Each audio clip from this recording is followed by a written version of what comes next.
they each have an amazing story to tell of what they've been through.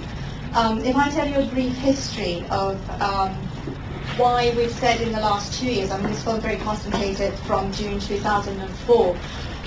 Basically, in June 2004, women decided to gather. It was not an organized event. It was just a moment, spur of the moment thing, that a lot of women gathered, over 5,000 people, outside Tehran University. They were met with a great deal of violent opposition by the police. They were beaten up. They used electric batons against them, tear gas to disperse them. Many were injured, many were detained. On the anniversary of that, in June 2006, that year, women decided that they should have a national Iranian Women Day rather than International Women's Day, which is 8th of March, which is wonderful, and they will carry on celebrating and honoring that. But they thought it was a good idea to have a national Iranian Women's Day. And they thought the anniversary of that event in June 2005, rather not 2004, would be a good day for them. They then started organizing this. They got together, they produced a leaflet to send out to people and information about how to attend and what to do and what kind of slogans and things to say. Before they even got a chance to get to 7 Square, where that gathering happened, some of the women were summoned to court or arrested from their homes in the morning before the evening.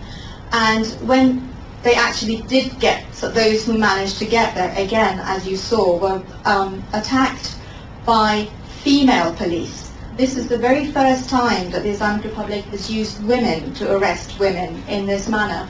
It's come from, I think, the idea that men couldn't grab women the way that these women could grab women. So they've made it Islamically kosher, I suppose, that they could touch women and arrest them in this manner.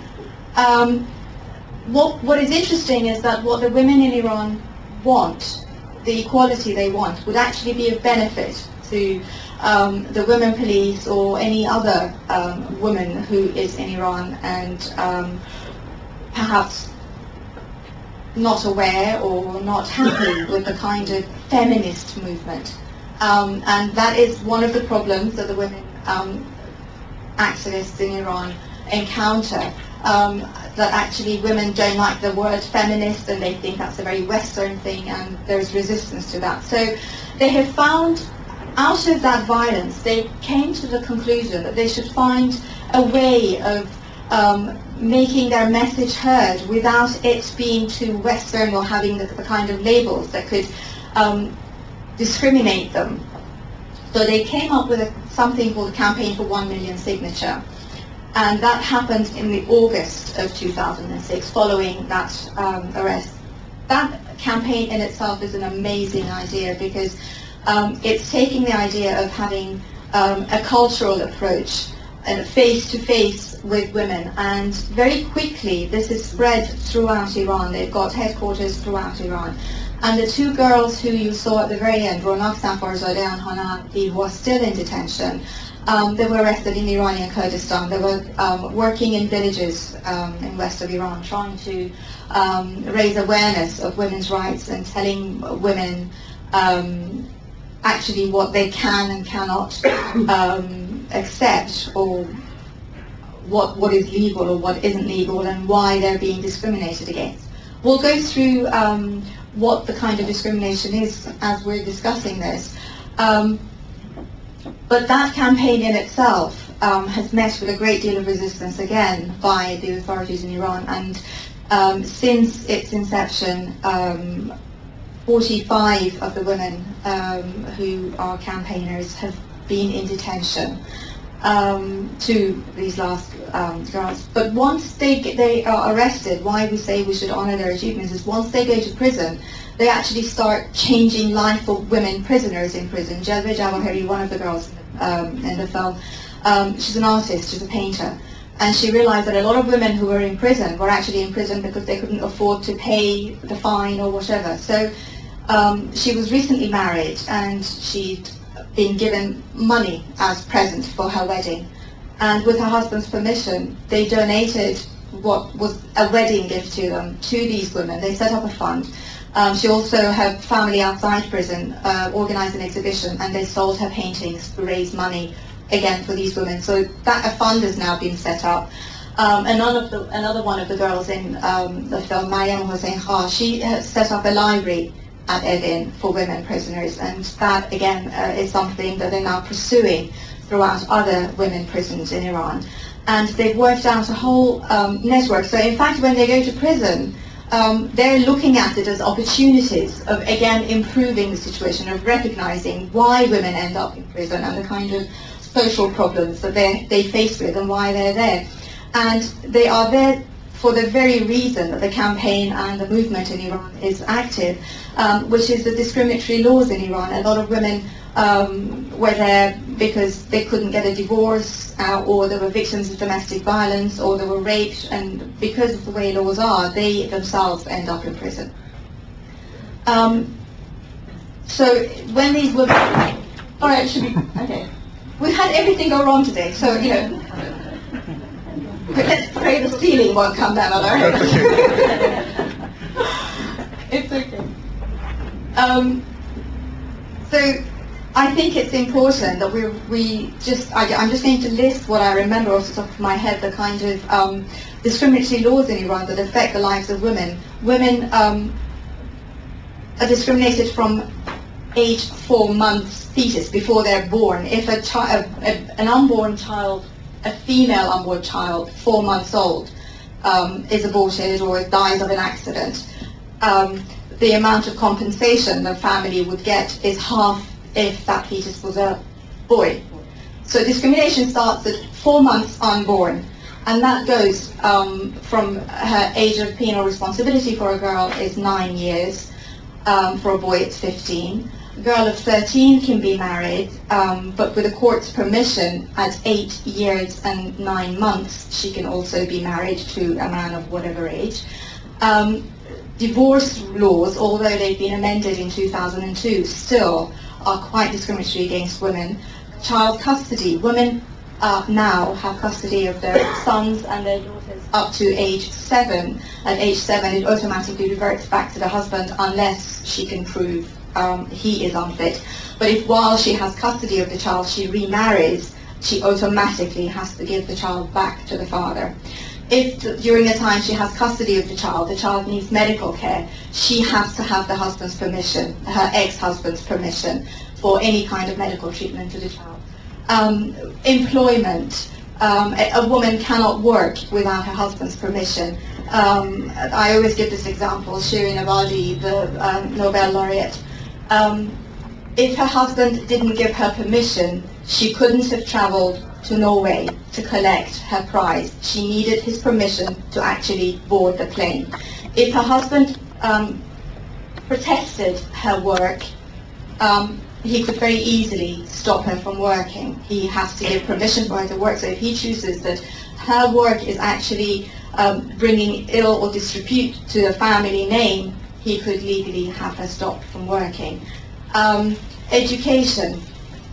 Although there are many laws and apportionment of how many girls can enter university and what kind of subjects they can go, we see that 63% of graduates are in fact women, which is again a credit to their strength and their perseverance. So despite all the discrimination for them getting in, they still manage to get in and graduate. But then they suffer because they are the largest number of unemployed people. Women graduates suffer greatly in the job market. In compensation in accidents, again, a woman is half of a man's. Whatever compensation she gets is half of a man's. Inheritance, she inherits half. So, I mean, I don't want to go through everything, but if you see every aspect of a woman's life, she's discriminated against legally. And one of the articles of law that I very strongly object to, and I try and talk about it as much as I can, is Article 630 of the Islamic Penal Code, which in a sense legalizes honor killing. It says very clearly that if a man enters a room and sees her wife with another man, can kill both the wife and the other man and not be punished according to West laws. So he would receive a very reduced sentence. This has been used to kill women, even when there hasn't been an eyewitness to the incident. A lot of men have killed women, honor killings happen, using this law. There are also various other articles in Book 3 of the Islamic Penal Code that actually allows the father or the owner of the blood of the life of that woman to forgive the killer. So again, honor killings go on because the father will forgive the killer if he endorses the murder, if the girl has brought disrepute to the family. These are two very dangerous laws that have recently been also still included in the new Islamic Penal Code that's being debated in the Parliament at the moment. And another article of law, which is really not women related, but it relates to everyone in Iran, is that apostasy has now become, it's now included in the Islamic Penal Code. If anyone recants Islam, an innate Muslim recants Islam, the punishment is death now. And this, according to Sharia and Fatwa, this was practiced but not sanctioned by law, but now they've made it legal. So this is just an overview of what life in Iran is like and why these women are trying to bring about change. They're trying to find non-violent ways of doing this. They are trying to act and work within the existing laws in Iran. They really do not want to go outside the law, but the very laws they try to observe are actually used against them. If they gather for a meeting, they've applied for permission or whatever, they're still broken up because there's an article of law says that any gathering more than 3 needs to have permission. Again, one of the women here, she sadly lost her mother-in-law, and she wanted to have a service for her mother-in-law at home. And when people were coming as guests to her house, the police came to her door and said, "Do you have a permit for this gathering?" And she said, "It's a funeral service. Why should I have a permit?" And they said, "Well, no, this is because you are who you are. You have to have a permit to have a funeral service at your house." So the laws are being used against them. I'll stop talking now and turn my attention to the panel, who've been sitting here very patiently listening to me. I'll introduce them and what we're going to discuss, because everyone who is here, I'm very happy to say, represents an international organization or like Tahrir, works independently for human rights. What we would like to discuss today is the role of international organizations, as I said at the beginning, if in fact they can be of help or if they can be of a hindrance. Parvina Galan, who we saw in this film, who was awarded the Olof Palme Prize, Human Rights Prize, she was prohibited from travel and her sister collected the prize for her. But since she was awarded the prize, she's been labeled as a communist, she's been labeled as all sorts of things because she's had international recognition. So there's a balance, there's a danger in recognizing what's going on in Iran, there's a danger in naming people. Since all these arrests have been happening, there have been a lot of petitions going around, and women who have been supported by these international petitions are yet again further prosecuted because they are then affiliated with all the international groups who are in opposition to the Islamic Republic. So there's a very delicate balance that has to be reached. I'll just introduce my panel. I'm very happy to have Sally Spear,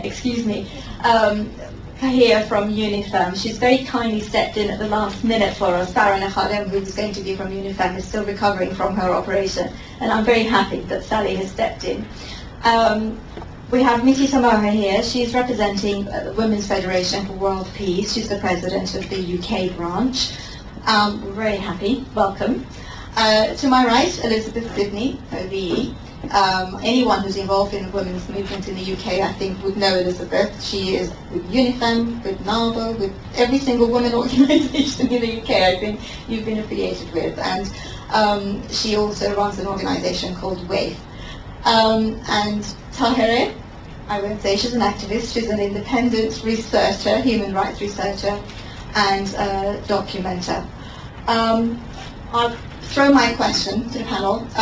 The way that we're going to do it, 5 minutes each. They'll say whatever they think about sort of the topic of the conversation, and then we'll open it up, and if anyone has any questions, we'll try and have a debate going. in that way.